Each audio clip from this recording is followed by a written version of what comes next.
start out by telling you a little bit about what I do. So my title is producer.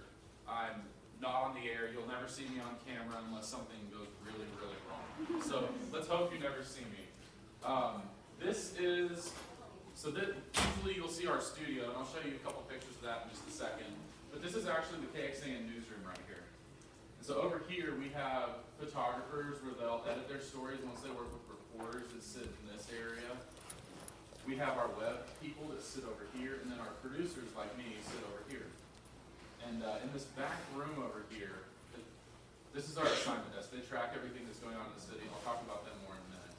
But back here in this corner is our conference room where we have our story meetings. So there's people all across the newsroom. We've got anchors, we've got managers, we've got producers, we've got photographers. Everybody is all involved in these meetings.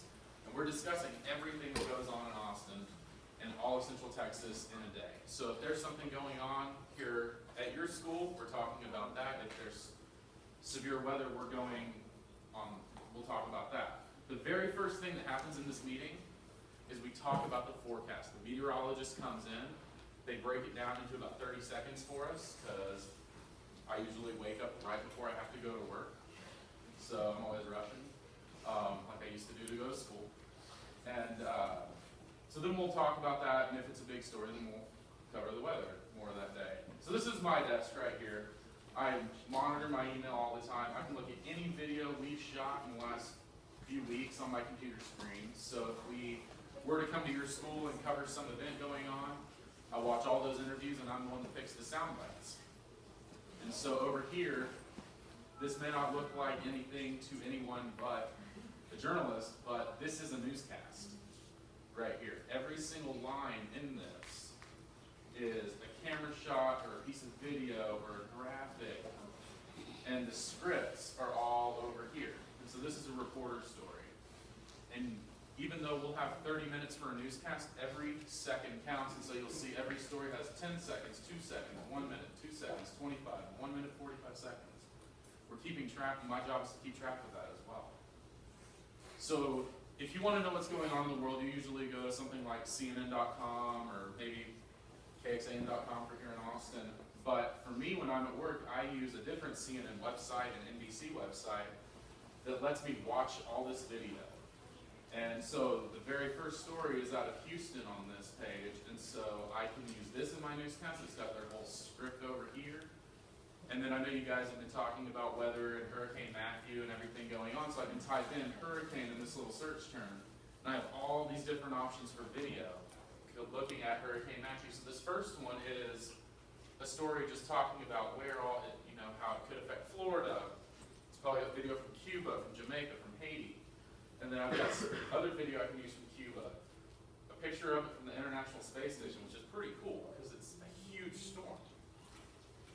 So this is, I mentioned our assignment desk a second ago. What I just showed you, those CNN and NBC feeds are how I keep track of everything going on outside of our area. But for what's going on in Central Texas, these people, the people that sit at these computers, all monitor everything going on here. Those little orange screens back there can monitor all the police in our area. We can also listen to school bus drivers, who are pretty funny, by the way. And then we can listen to firefighters if they're fighting a house fire. We can hear how it's going, like if it's going well, if it's not. And then this TV right here, if this TV's broken, it's a big problem, because every story and usually this thing is filled up completely on a weekday with every single reporter's story has a line on here, and then it shows what newscast the story will go in. So in this one, there's something in the noon from this, 5 and 6. So this is our studio, which if you've watched KXAN, you've probably seen. And I know you guys have been working with green screens, I think, a little bit. I'll show you the view from the green screen in just a second so you can see what the meteorologist sees. You see 3 cameras out here, but there's no people behind them. They're robotic. They're all controlled by a little joystick. And then that order of the newscast I put together, that all gets coded by my director, and I'll show you a little bit of what he does in just a second. But they're all robotic, and they're all controlled by this guy. He runs, I So this is his joystick. You can barely see it because it's pretty dark where the studio lights aren't. These are his two joysticks to control all the cameras. This monitor lets him just punch up a random shot, and it can move the camera all the way across the studio just on its own. Then he can look at how the shot looks before it goes on the air.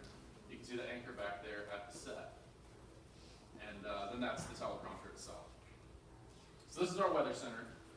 We just got a new set 2 months ago, and it is super cool looking. It's a huge upgrade from what we had before.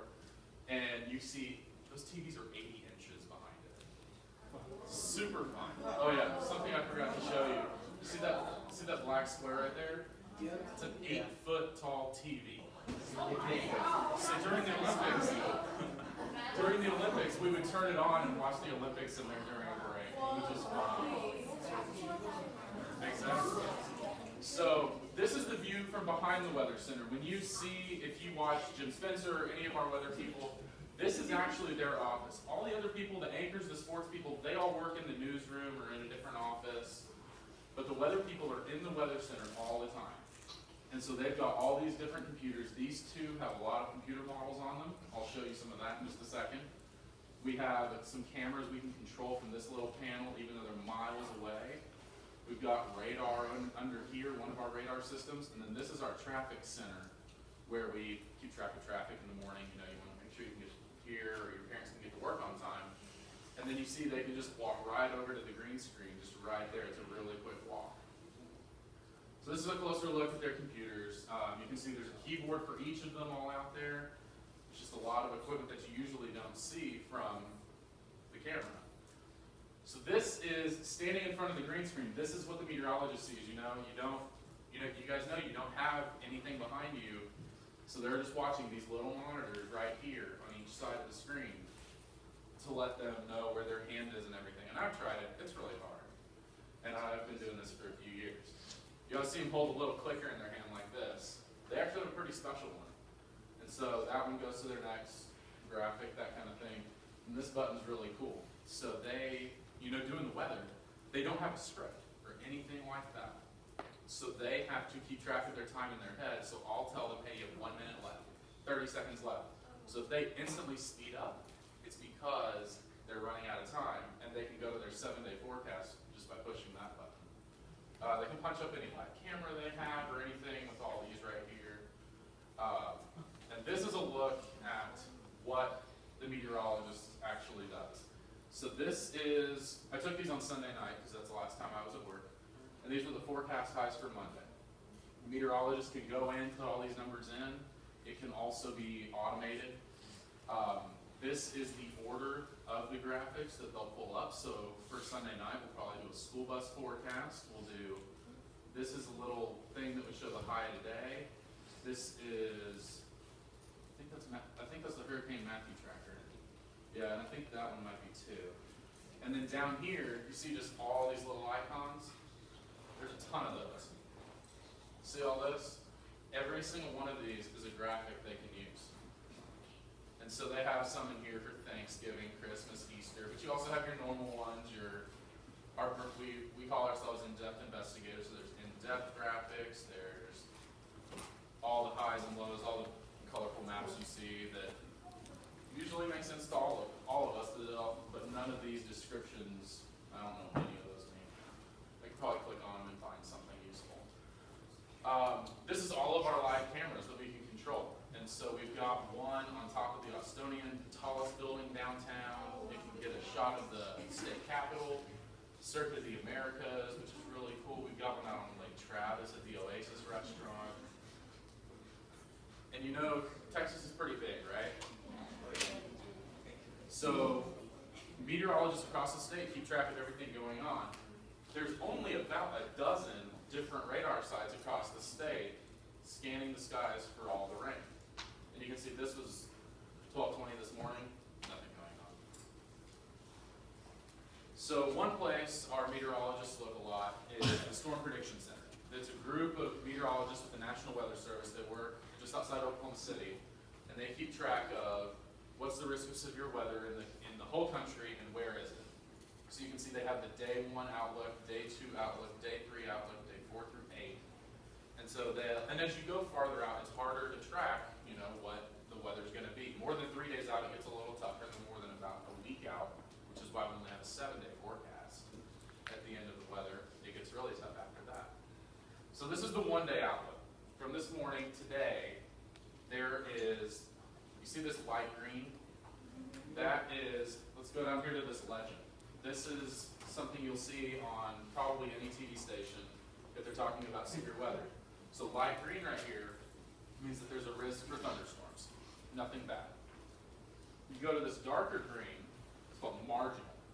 That means there is the smallest risk for severe weather, which means winds above, 60 miles an hour, and hail, small hail as well. Then when you get into the yellow, that's the slight risk, and that's when we'll actually, like if there was a slight risk over Austin right now today, our lead story would be weather, because we want to make sure that the people are up to date with what's going on. Then when you get to enhanced, moderate, and high, that's when the risk gets higher. So let's look at the risk for tomorrow. You see that enhanced risk was added over Kansas and Oklahoma. So that means that there is a higher chance of severe weather. And then the moderate and high risk, those are a lot less common. And if you have a high risk, especially over like Oklahoma and Kansas, there's a decent chance of a tornado outbreak. It just depends on the day, and there's an explainer below all of these showing why they put enhanced risk here, whether they think it's going to be strong winds or whether it's going to be more tornadoes. I know you guys have been tracking Hurricane Matthew. So this is where it was just before midnight this morning. It's already hit Haiti right there. So it's moved up. Now this is something our meteorologists look at too, is looking at the hurricane track, and then we can put it in our graphics too, so we can show it, and we can show its movement as well.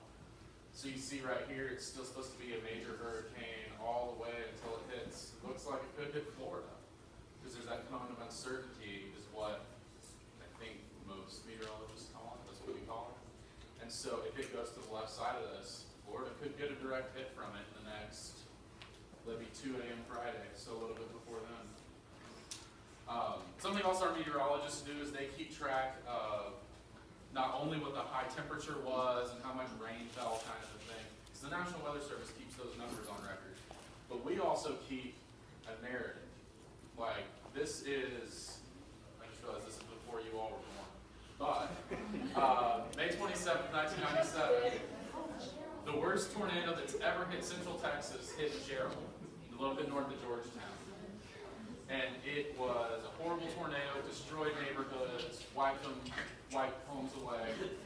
And this helps us and also our recordings also help the National Weather Service know what happened that day, looking back at history. Because looking back this 19 years ago, you're not going to remember what happened every day. And then the 2 days before that, morning clouds, sunny afternoon.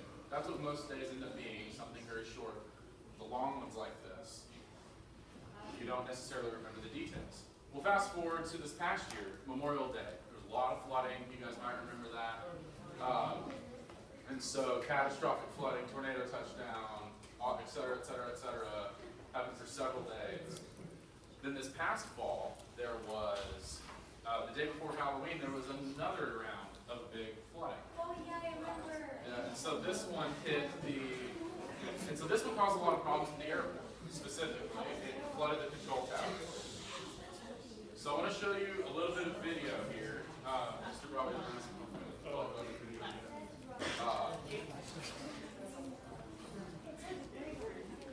right there. So it'll start playing in just a second. But we were on the air for 10 hours. 10 hours straight. And you know how I told you I put that newscast together line by line? On days like this, there's no rundown or anything. I'm in the control room, and you'll see that in just a second. Just calling the shots. I'll be like, okay, we're going to this next, we're going to this next. Then the weather people, they'll take over and say, okay, we need to do this now, we need to do this now. And so I'm starting to fast forward across an hour and a half here at the bottom. You can see where we're bringing in video being sent in, and news can be very stressful. Weather can be very stressful. And so it's all these things just happening last second. Oh, hey, we just got this live shot up. We can look at these maps. We can just all these different things. And during severe weather like this, we'll have what we call team coverage. So we'll have, at this point, we had 3 meteorologists in the studio, which is unheard of because there's usually 1, maybe 2 there, because their shifts will overlap some. But having 3 there is insane. And so you just saw a shot there. We got video of a woman trapped in neck-high water. Her car got washed away. And absolutely crazy. And so we put that on the air as fast as we could. We'll get reporters on the phone. We'll get all these different options coming up. And then this is something that, you know, you always hear about, oh, I wonder how much rain fell in my area. Well, this is called the LCRA Hydromet, which covers some of Central Texas. It's all the rain that will flow into the Colorado River. They have all these rain gauges all over the hill country. So you can see this is rain in the last 2 weeks. There's been 1.12 inches of rain in Pflugerville, 2.26 at this gauge in Austin. And we can also look at how much rain's flowing in creeks. So when we know people are in danger, we can look at Onion Creek down here, which has flooded several times. You can see that it's 2. That's nothing. If it's yellow or red though, which I've seen several times, there's gauges on the Colorado River I've seen red. Yellow, that means it's either full or it is flooding, causing big problems for people and putting lives in danger. And so part of the reason that we were on the air for 10 hours that day last October was there were lives in danger. I think 1 person ended up losing their life because they didn't know what to do. And something we don't talk about right now is drought. You know, we've had a lot of rain this year. There's been some periods where we're a little dry, but just look at this. A few years back when we had a lot of fires, a lot of Central Texas was in this category, the dark red category, and there was red and orange and dark red all across the state. Thankfully, we're not in that right now. So this is a look at the control room. So this is, you know, you saw the studio, you see the studio every day on TV. This is where it actually all comes together. So up here, you can see all of these cameras. All the cameras that we have in our studio are up right there. And you see that one's on the green screen. That's why it's completely green. That one's turned off. And then this is where the director sits. He controls everything going on the air. And there's a ton of little buttons on this computer. You can punch up any camera, any video, anything like that. And this is where I sit keeping track of the newscast. And we also both watch the teleprompter really closely. So this is a closer look at what he has. The director's controlling the audio. He's looking at this. You can see those tiny little icons there, maybe a little bit. Then he keeps track of how long our commercial breaks are, because during commercials, the control room was quiet for a few minutes because we don't run those. And this is a look at my area more. And then you know how everyone wears those little earpieces in their ear? Yeah. The clear ones? So this is how I talk to them in all those. I've got a little headset right here. And so I can talk to the anchor in their ear, the other anchor, the weather person, the sports person. And then this is all of our live shots. Our trucks are numbered 8, 10, 16. And I can talk to any of them in their ear and say, hey, your story's at next. Hey, your story isn't happening. If there's some issue with it. And this is another video I forgot to tell you about. Broadway, but I'm not gonna have audio with it, but it's just showing the director's watching this teleprompter right here, and then anytime you see a cue that's in black letters with a white background, you'll see one in just a second. See that right there? That's when he is hitting to take the next thing on the air. So that's when we start playing the soundbite from a sheriff's office spokesperson. So he's watching for this to end, and then he'll go back to the anchor reading right there. And so he's constantly watching. He has to be on the second all the time. You know, if it's 1 second off, it might seem a little weird. Oh, if there's a second of silence on TV. Then he also has one of those panels he can talk to anyone in, which you'll see in just a second. He ends up talking to the meteorologist to let her know, hey, you're coming up next. And so that's in a little bit. Then this little silver button right here triggers the commercial breaks. At the end of each of the segments between commercial breaks we call blocks. So it's between the blocks that'll trigger the breaks.